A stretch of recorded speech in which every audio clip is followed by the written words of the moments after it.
जय माता दी फ्रेंड्स, आप सभी को आने वाली नवरात्रि की बहुत बहुत शुभकामनाएं। माता रानी की कृपया आप पर और आपके पूरे परिवार पर सदा ही बनी रहे। तो आज के इस वीडियो में मैं आप सभी को चैत्र नवरात्रि की बहुत ही सरल स्थापना और पूजन करके दिखाने वाली हूँ।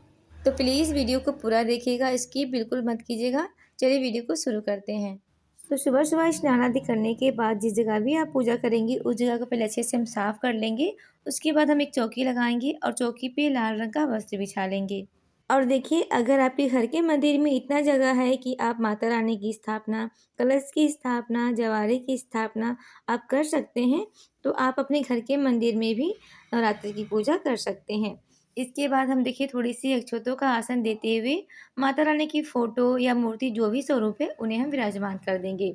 इनके साथ ही हम भगवान गणेश की भी पूजा करेंगे। तो थोड़ी सी अक्षतों का आसन देते हुए भगवान गणेश की मूर्ति है उन्हें भी हम विराजमान कर देंगे। इसके बाद देखिए माता रानी की सीधे हाथ की तरफ यानी कि जिधर शेर का मुख है उधर हम कलश की स्थापना करेंगे। तो चावल की इस तरह से ढेरी लगा लेंगे और अष्टदल कमल बना लेंगे। आप चाहें तो सीधे चावल की ढेरी लगा करके भी कलश की स्थापना कर सकते हैं। नवरात्र में विशेष रूप से कलश की स्थापना की जाती है। देखिए मैंने यहाँ पर चावल से अष्टदल कमल बना लिया है।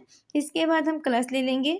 कलश आप पीतल के, तांबे के या मिट्टी का कलश आप ले सकते हैं। मैंने यहाँ पर पीतल का कलश लिया है। इसके बाद कलश में हम रोली से स्वास्तिक बना लेंगे।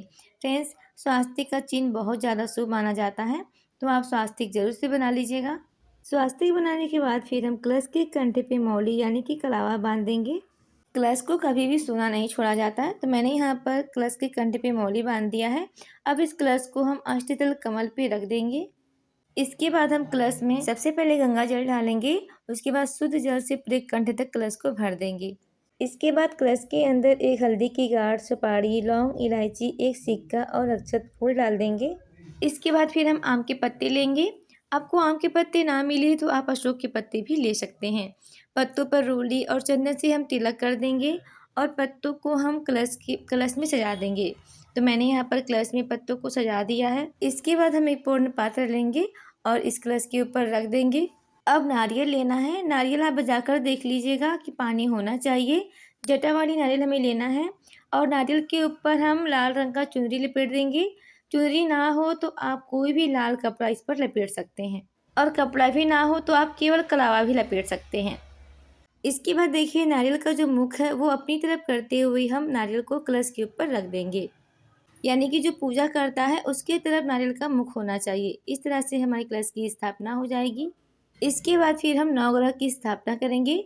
तो देखिए अगर आप नवग्रह की स्थापना नहीं करना चाहते हैं तो इस पार्ट को स्किप कर सकते हैं। तो यहाँ पर देखिए चावलों से हम छोटी छोटी नौ ढेरियाँ लगा देंगे।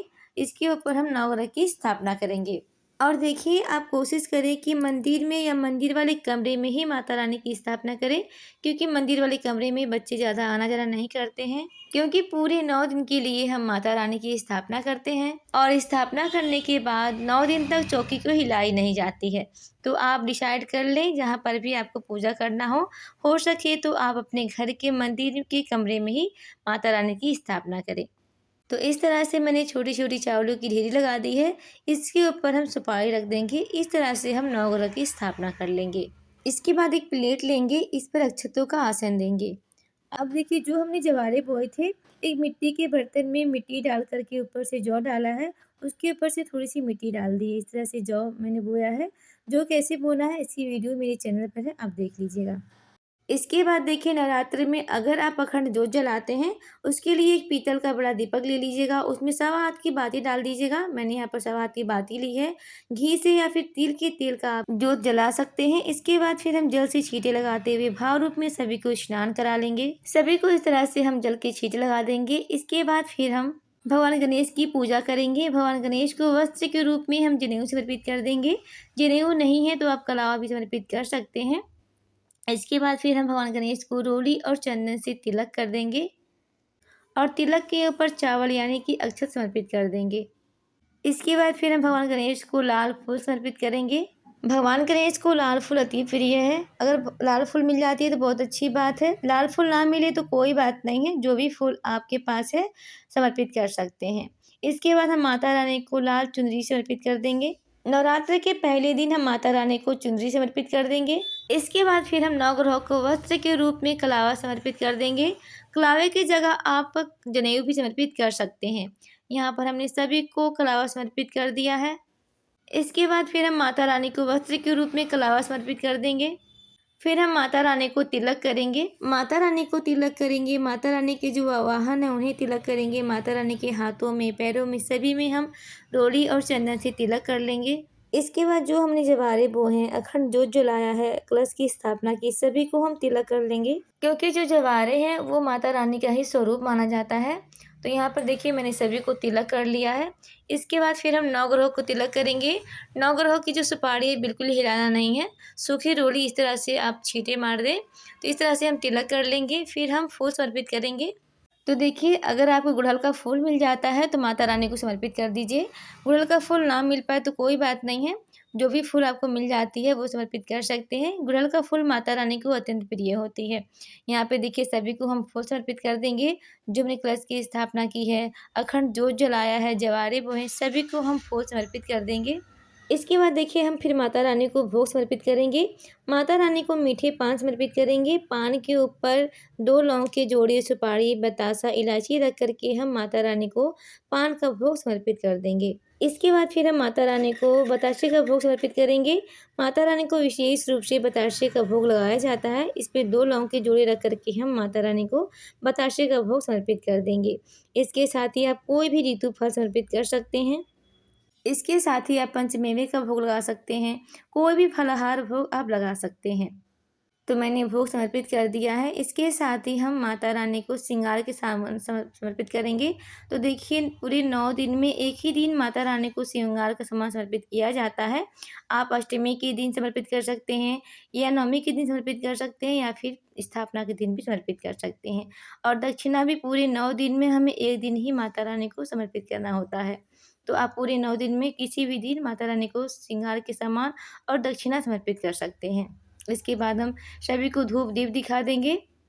धूप दीप दिखाने के बाद फिर हम अपने सीधे हाथ में थोड़े से फूल और अक्षत लेकर के आप चाहें तो नवरात्रि की व्रत कथा सुन सकते हैं, दुर्गा चालीसा कर सकते हैं, दुर्गा पाठ पढ़ सकते हैं। इस तरह से करने के बाद जो अपने हाथों में फूल और अक्षत लिए हैं माता रानी के चरणों में समर्पित कर देंगे। थोड़ी सी लोटे के जल में भी हम डाल देंगे। इस तरह से हमारी कथा पूर्ण हो जाएगी। इसके बाद फिर हम हवन करेंगे। देखिए नवरात्र में हवन का बहुत ही विशेष महत्व होता है। तो यहाँ पे मैंने एक छोटा सा मिट्टी का बर्तन लिया है और इसमें गाय के गोबर से बने उबले को श्रृंगार दिया है। अब इसमें हम 2 लौंग के जोड़े घी में डीप करके डाल देंगे। इसके बाद देखिए जो हमने माता रानी को पान समर्पित किया था उस पान को भी हम बीड़ा बना करके अग्नि में डाल देंगे। कहते हैं जब हवन में हम जो भी भोग प्रसाद डालते हैं वो सीधे देवी देवताओं को पहुंचता है।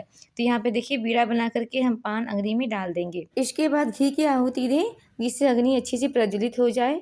तो इस तरह से नवरात्र में पूरे 9 दिन हमें सुबह के समय इस तरह से हवन करना है। तो जब आप हवन करें, नवरात्र की पूजन करें तो पूरे परिवार के साथ करें, बहुत ही अच्छा माना जाता है। हवन की जो सुगंध है बहुत ही अच्छी होती है और घर में हमेशा शांति बनी रहती है। जो भी भोग प्रसाद आपने चढ़ाया है सभी में से हम थोड़ी थोड़ी सी हवन में डाल देंगे। इसके बाद अपने हाथों में थोड़ी सी जल लेकर के हम इस तरह से दोबार देंगे जिससे कि अग्नि ठंडी हो जाए और हम हाथ जोड़ लेंगे। इसी तरह से हमें पूरे 9 दिन छोटा सा हवन करना होता है।